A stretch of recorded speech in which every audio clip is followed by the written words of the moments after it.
ಬೇಕಾಗಿ ತಾಳಿನ ಕಟ್ಟಿಕೊಂಡ ಅಬಲೆಯು ಸೇವೆಗೈದ ತಪ್ಪಿಗೆ ಸೇವಕಳೇ ಆಗೋದಳು.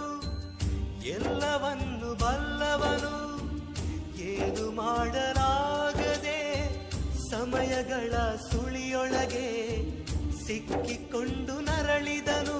ಎದೆಯಲ್ಲಿ ಉಳ್ಳಿದ್ದರು ಕಾಲ ತೋರುವುದು ಗಡಿಯಾರ. ಪ್ರತಿ ಕತ್ತಲೆ ಬೆನ್ನಿಂದೆ ಬೆಳಕಿರುವುದೇ ವ್ಯವಹಾರ. ನಾಳೆ ನಮದು ಎನ್ನೋಣ ಹೀಗೆ ಚಿಂತೆ ಎಂದು ನೀರ ಮೇಲಿನ ಗುಳ್ಳೆಯ ಹಾಗೆ ನೆನ್ನೆಗಳ ನೆನಪುಗಳೇ ನಾಳೆಯ ಭರವಸೆಯೋ. ನಾಳೆಗಳ ಕನಸುಗಳೇ ಇಂದಿನ ನಂಬಿಕೆಯೋ.